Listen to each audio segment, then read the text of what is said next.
जरूरी सूचना है आप सभी स्टूडेंट्स के लिए। स्टडी फॉर सिविल सर्विसेज का Android app Google play store में आ चुका है, उसको प्लीज तुरंत इंस्टॉल कर लीजिए। और अगर आप स्टडी फॉर सिविल सर्विसेज के सिर्फ ऐप से कोई भी कोर्स, कोई भी पीडीएफ परचेस करते हैं तो उसमें अप्लाई कूपन, अगर आप ज्ञान सर जो है आप उसमें अप्लाई करते हैं, ये कूपन कोड है, तो उसमें 20% फीस तुरंत माफ हो जाएगी। मतलब 20% डिस्काउंट तुरंत उसमें लग जाएगा। ज्ञान सर लिखना है, नॉर्मली ज्ञान सर स्मॉल लेटर में है सब कुछ, कोई स्पेस नहीं, कोई कॉलम नहीं, सिर्फ ज्ञान सर, GYANSIR। इस तरह से अगर कूपन कोड लगाते हैं आप ऐप में बाई करने से पहले, जो अप्लाई कूपन वाले में आता है, तो 20% का डिस्काउंट तुरंत मिलेगा। वीडियो देखिए। नमस्कार दोस्तों, स्वागत है आपका स्टडी फॉर एग्जाम्स में। दोस्तों, इस वीडियो में हम लोग सामान्य हिंदी की महत्वपूर्ण प्रश्नोत्तरी देखेंगे और यह वीडियो जो है आपके आगामी exam UPSSC junior assistant, UPPSC RO, UP police के लिए जो है बहुत ही ज़्यादा महत्वपूर्ण है। तो आइए वीडियो शुरू करते हैं और देखते हैं आज का पहला प्रश्न। आज का पहला प्रश्न है, हिंदी की उपभाषाएं कितनी हैं? हिंदी की उपभाषाएं कितनी हैं? तो यह जो कुल 5 उपभाषाएं हैं हिंदी की। कौन कौन सी हैं?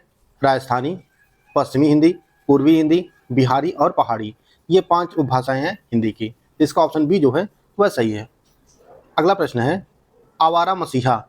आवारा मसीहा किसकी जीवनी है? तो यह जो है शरत चंद्र चट्टोपाध्याय जी की जीवनी है आवारा मसीहा, और इसके जो रचनाकार है वह विष्णु प्रभाकर है।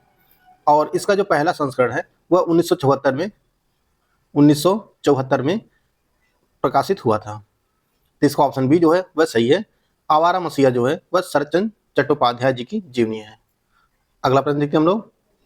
पत्र लेखन में संबोधन किस तरफ लिखा जाता है? बीच में, नीचे, दाईं ओर, बाईं ओर। तो इसका जो सही आंसर हो जाएगा वह हो जाएगा आपका ऑप्शन डी। पत्र लेखन में संबोधन जो होता है वह हमेशा बाईं ओर लिखा जाता है। नीचे दिए शब्द युग्म का कौन सा त्रुटिपूर्ण है? कौन सा युग्म सही सुमेलित नहीं है, आपको यह बताना है। तो अनुग्रह आग्रह, अनंत अंत, जड़ चेतन, आकृष्ट विकृष्ट। तो इसका जो असुमेलित युग्म है वह आपका ऑप्शन ए। अनुग्रह का जो विलोम होता है वह विग्रह होता है। विग्रह होता है अनुग्रह का विलोम। तो इसका ऑप्शन ए जो है वह सही है। बाकी तीनों जो है वह सही सुमेलित हैं। अगला प्रश्न देखते हैं हम लोग। जो अपने कर्तव्य का निश्चय ना कर सके, इस वाक्य को एक शब्द में क्या कहेंगे? तो उसे जो है किम कर्तव्य मूढ़ कहेंगे। जो अपने कर्तव्य का निश्चय ना कर सके उसे जो एक शब्द कहा जाएगा वह किम कर्तव्य मूढ़ कहा जाएगा। तो इसका ऑप्शन सी जो है वह सही है। दिन का फेर होना। दिन का फेर होना मुहावरे का अर्थ क्या होगा? आपके सामने 4 ऑप्शन दिया गया है। अजीब हालत होना, जल्दी जल्दी होना, बुरे दिन का आना, या काटे ना काटना। तो इसका जो सही आंसर हो जाएगा वह हो जाएगा आपका ऑप्शन सी। दिन का फेर होना जो है मुहावरे का अर्थ जो होता है वह बुरे दिन का आना होता है। तो इसका ऑप्शन सी जो है वह सही है। 7वां प्रश्न है, इंद्र के लिए पर्यायवाची शब्द नहीं है। कौन सा एक शब्द जो है इंद्र का पर्यायवाची नहीं है, आपको यह बताना है। अमरपत, देवेश, शक्र, स्पृहा। तो इसका जो सही आंसर हो जाएगा वह हो जाएगा आपका ऑप्शन डी। स्पृहा जो है यह इच्छा की पर्यायवाची है, और इसकी इच्छा की जो पर्यायवाची होती है स्पृहा है, अभिलाषा है, कामना है, इप्सा है। ये सभी जो है स्पृहा की पर्यायवाची हैं। बाकी तीनों जो हैं वह इंद्र की पर्यायवाची हैं। अमरपत, देवेश, शक्र, इनके अलावा जो होता है अमरनाथ, पुरंदर, देवपति, देवेंद्र, महेंद्र, सुरेंद्र, सुरेश, ये सभी जो है इंद्र की पर्यायवाची हैं। तो इसका ऑप्शन डी जो है वह सही है। नेक्स्ट क्वेश्चन देखते हैं हम लोग। अशुद्ध वाक्य पहचानिए। 4 वाक्य दिए गए हैं, इनमें कौन सा एक अशुद्ध है, आपको यह पहचानना है। छात्रों ने अध्यापक को अभिनंदन पत्र प्रदान किए। दूसरा जो स्टेटमेंट है वह है मोरनी को रिझाने के लिए पुरुष मोर नृत्य करता है। और तीसरा जो है राम ने मुझे पुस्तक समर्पित की। और चौथा जो है कवियों को कविता करते समय आनंद मिलता है। तो इसमें जो अशुद्ध वाक्य है वह आपका ऑप्शन बी, मोर को रिझाने के लिए पुरुष मोर नृत्य करता है। तो जो मोर होता है यह पुल्लिंग होता है। यहाँ पे जो है पुरुष की जरूरत नहीं है, यहाँ पे इस शब्द की जरूरत नहीं है। अगर पुरुष शब्द हटा देंगे तो पूरा वाक्य जो है शुद्ध हो जाएगा। मोरनी को रिझाने के लिए मोर नृत्य करता है। इसका ऑप्शन बी जो है वह सही है। बाकी तीनों वाक्य जो है वह शुद्ध है। अगला प्रश्न है, हिंदी वर्णमाला के अनुसार कौन सा वर्ण पंचमाक्षर है? 4 वर्ण दिए गए हैं, इनमें से कौन सा एक पंचमाक्षर है आपको ये बताना है। तो इसका जो सही आंसर हो जाएगा वह हो जाएगा आपका ऑप्शन सी, म वर्ड जो है वह पंचमाक्षर है और यह जो है पा वर्ग का पंचमाक्षर है, पा वर्ग का पंचमाक्षर है। तो इसका ऑप्शन सी जो है वह सही है। इनमें से किस पत्रिका का संपादन गांधी जी ने किया था? तो इसमें जो है हंस, हिंदी नवजीवन, देश, बाल बोधनी। तो इसका जो सही आंसर हो जाएगा वह हो जाएगा आपका ऑप्शन बी, हिंदी नवजीवन पत्रिका के जो संपादक किए थे वह गांधी जी ने किया था और हंस पत्रिका के जो संपादक थे वह मुंशी प्रेमचंद जी थे, मुंशी प्रेमचंद जी थे। और देश पत्रिका के जो संपादक थे वह राजेंद्र प्रसाद जी थे और बाल बोधनी पत्रिका के जो संपादक थे वह भारतेंद्र हरिश्चंद्र थे। तो इसका ऑप्शन बी जो है वह सही है, गांधी जी ने जो है हिंदी नवजीवन पत्रिका का संपादन किया था। इसका ज्ञानपीठ पुरस्कार के प्रथम प्राप्तकर्ता कौन थे? आपके सामने 4 ऑप्शन दिया गया, ऑप्शन पढ़ लीजिए। तो इसका जो सही आंसर है वह है आपका ऑप्शन डी, मलयाली लेखक जी शंकर कुरूप को जो है जी शंकर कुरूप को प्रदान किया गया था पहला ज्ञानपीठ पुरस्कार 1965 में। और बात करें ज्ञानपीठ पुरस्कार की तो इसकी स्थापना जो हुई थी वो 1961 में जो है ज्ञानपीठ पुरस्कार की स्थापना की गई थी।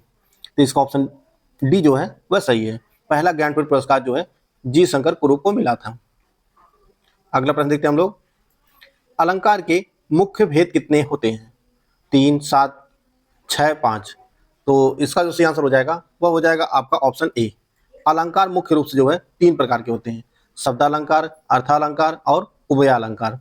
ये मुख्य 3 भेद होते हैं अलंकार के। तो इसका ऑप्शन ए जो है वह सही है। 13 नंबर प्रश्न देखते हैं हम लोग। 13 नंबर प्रश्न है, छंद के कितने भेद होते हैं? छंद के कितने भेद होते हैं? तो इसका जो सही आंसर हो जाएगा वह हो जाएगा आपका ऑप्शन बी, छंद जो है छंद के 4 भेद होते हैं, वाणिक, वाणिक वृत्त, मात्रिक और मुक्त। ये 4 प्रकार होते हैं छंद के। तो इसका ऑप्शन बी जो है वह सही है।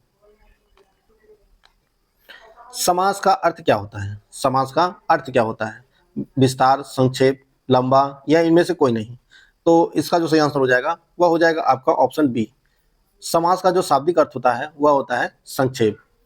दोस्तों, अगर आप इलाहाबाद हाईकोर्ट आरओ की कंप्लीट तैयारी करना चाहते हैं तो आप हमारा पेड ग्रुप ज्वाइन कर सकते हैं।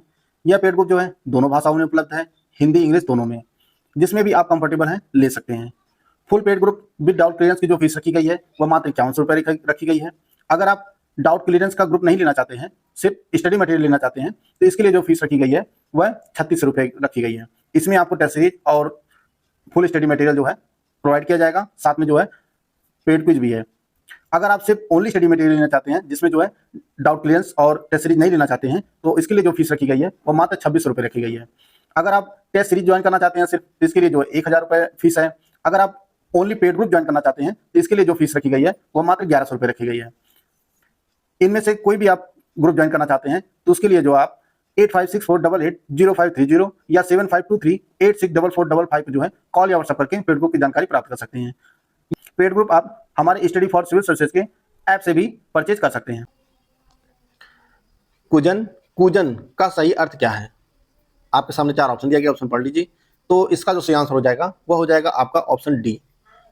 इस कुजन का अर्थ होता है, कुजन का जो अर्थ होता है वह होता है दुष्ट, और कुजन का जो अर्थ होता है वह पक्षियों की चहचहाट होती है, कुजन। तो इसका ऑप्शन डी जो है वह सही है। नेक्स्ट क्वेश्चन देखते हैं हम लोग, प्रत्युत्पन्नमति, प्रत्युत्पन्नमति में कौन सा उपसर्ग है? आपके सामने 4 ऑप्शन दिया गया है, ऑप्शन पढ़ लीजिए। तो इसका जो सही आंसर हो जाएगा वो हो जाएगा आपका ऑप्शन सी। इसमें जो है प्रति उपसर्ग जुड़ा हुआ है, और जो प्रति धन उत्पन्न मति यह हो जाएगा, और इसमें जो है प्रति उपसर्ग जुड़ा है, प्रतिधन उत्पन्न मति। इसका ऑप्शन सी जो है वह सही है। नेक्स्ट क्वेश्चन देखते हैं हम लोग, निम्नलिखित में से कौन सा शब्द तत्सम है? 4 शब्द दिए गए, ईख, विवाह, खीर, गिद्ध। तो इसका जो सही आंसर हो जाएगा वह हो जाएगा आपका ऑप्शन बी, विवाह शब्द जो होता है यह तत्सम शब्द होता है, और ईख जो है, खीर, गिद्ध, ये सभी तीनों शब्द जो हैं वह तद्भव हैं। ईख का जो तत्सम होता है वह होता है इच्छु, इच्छु। और खीर का जो होता है वह होता है क्षीर, क्षीर। और गिद्ध का जो तत्सम शब्द होता है वह गृध् होता है, गृध्। तो इसका ऑप्शन बी जो है वह सब सही है। विवाह शब्द जो है वह तत्सम शब्द है। अगला प्रश्न देखते हैं हम लोग, वाच्य कितने प्रकार के होते हैं? वाच्य कितने प्रकार के होते हैं? तो इसका जो सही आंसर हो जाएगा वह हो जाएगा आपका ऑप्शन बी। वाच्य जो है 3 प्रकार के होते हैं, कर्तृवाच्य, कर्मवाच्य और भाववाच्य। ये 3 प्रकार हैं वाच्य के। इसका ऑप्शन बी जो है वह सही है।